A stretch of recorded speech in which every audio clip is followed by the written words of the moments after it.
longer dreamed of it because I had flown. Divers are young people, either that or people that are interested in other sports, people that are rock climbers, that are skiers, are parachute jumpers.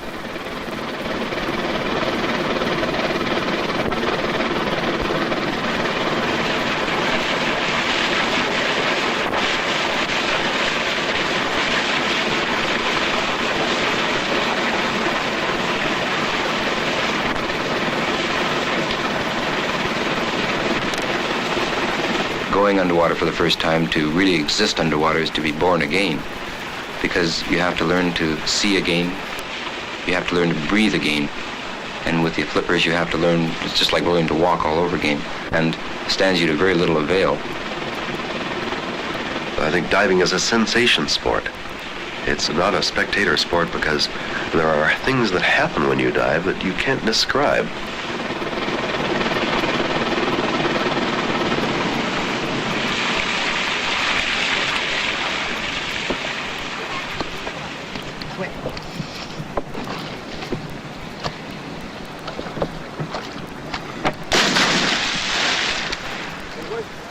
Getting used to wearing diving suits and all the encumbering gear, it makes it look a very awkward, unpleasant sort of sport. But once you get in, all this weight, all the tanks and the constriction of the suit and all this completely disappear. It always impressed me, this tremendous feeling of weightlessness and freedom from gravity.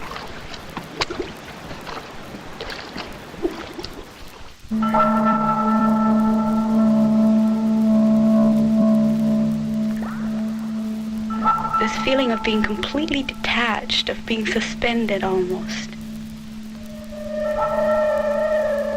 You can follow the bottom, you slide over rocks, you can turn over on your back.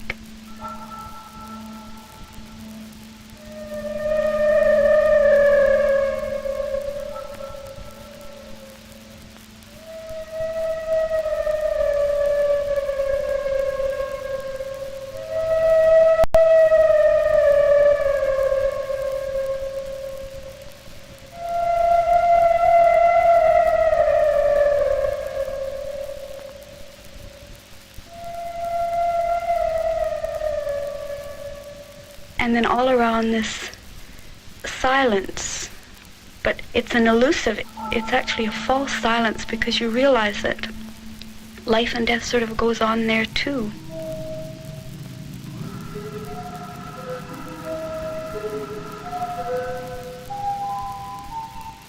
When I first went down, I had this feeling of returning to an element which was very, very familiar to me.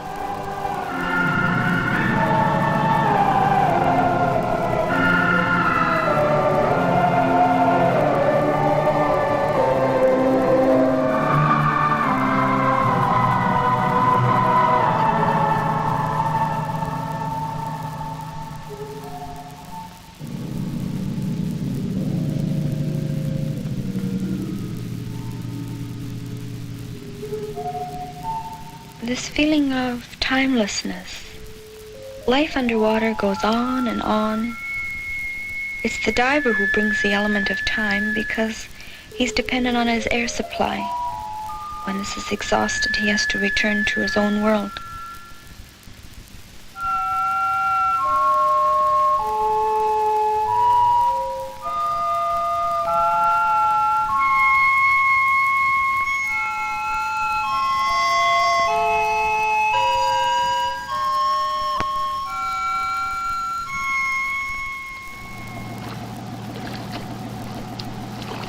Biologists now are starting to realize that they have been relying on fishing gear that sort of grabs things here and there. And a fisherman, he wants a smooth, sandy bottom that won't hang up his nets, that drags, nets, and trawls can only be operated in water that is generally not interesting to a diver. A diver likes a rocky, irregular bottom that's full of nooks and crevices where animals can hide.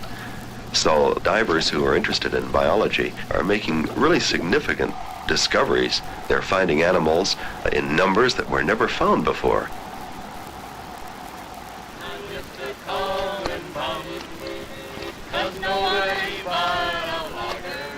There's coffee with their tongue yeah, yeah. My lover was a logger. There's none like him today. If you poured whiskey on him, he would eat a bale of hay. Yeah, yeah. Well, he never shaved his whiskers from off his hoary hide. He hammered them in with a hammer and drew them off inside. Divers are a strange breed of people. Whenever divers gather, you'll find people with the same basic courage or curiosity. You look at the crowd and you think, my God, how similar these people are to me. To sit around and discuss the things that have happened to you underwater that you found interesting, and to hear what the other divers have found interesting is absolutely fascinating.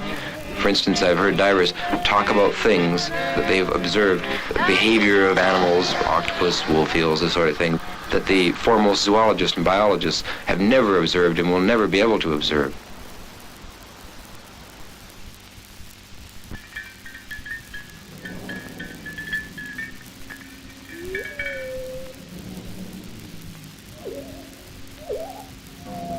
The octopus will generally go out at night. It's just like animals in the woods. They're more active at night, all of them, particularly the octopus.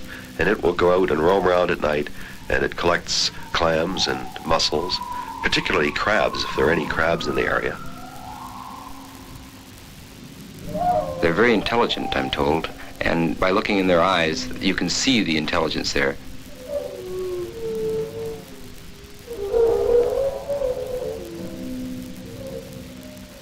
The shells are just pushed out the front door. It apparently drags them back and it eats them very carefully. It doesn't break the shells. So when you're looking for an octopus, you look for little piles of shells outside the hole.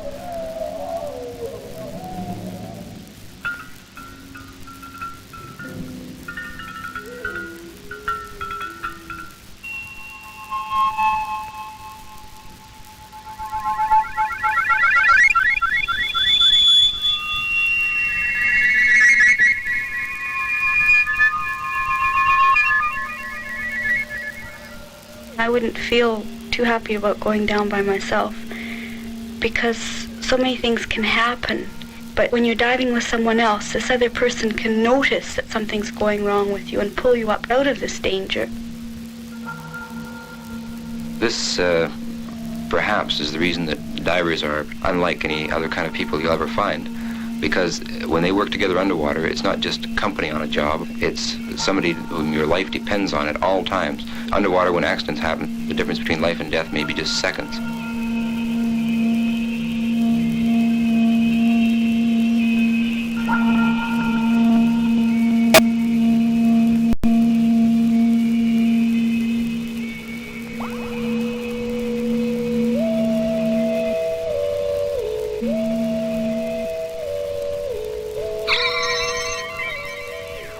Working together underwater, people live very close to the center of life itself.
Water like green mint jelly. Anemones like great frayed mushrooms. Red-banded rockfish. Greenlings. Perch. Red snapper. Box crabs. Sea cucumbers. sun stars, blood stars, sea pens, sea urchins.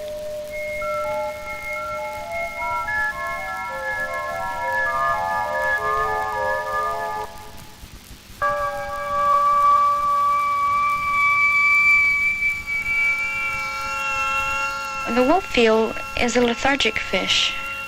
It won't bother you if left alone, but if you molest it, it could dart out and bite.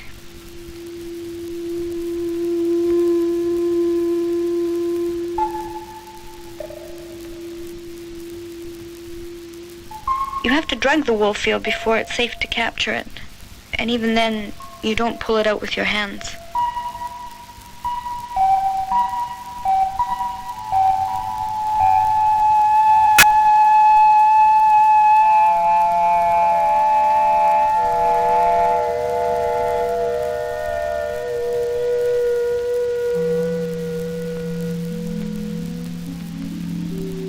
Although I feel that I belong in this underwater world, really I'm intruding because eventually I have to surface. You can't really blame the fish for getting annoyed. This is their world.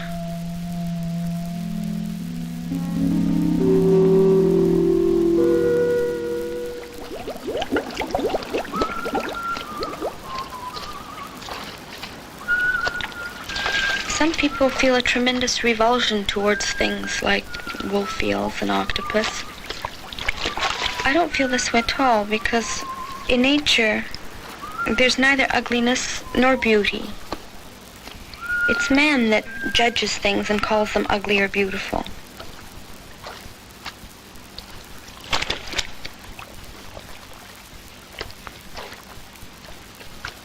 Could I have with a quinaldine and a midnight squeeze bottle?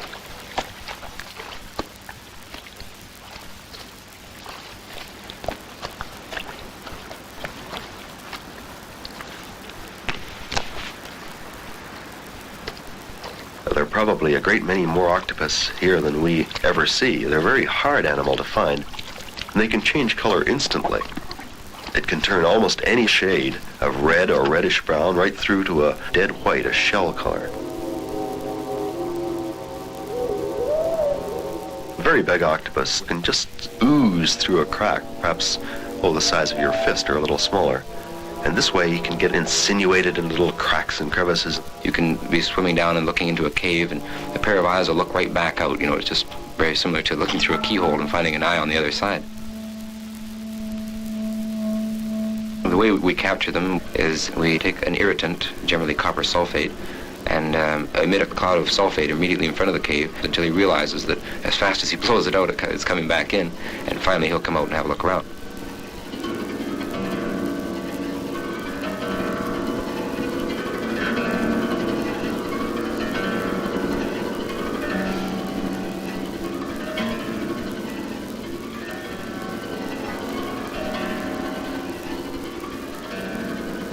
You have to be extremely careful in handling octopus, not only not to damage the creature, but not to damage yourself. They can get your harness half off and your mask flooded and your mouthpiece out before you even know what's happened. You wonder who's capturing who.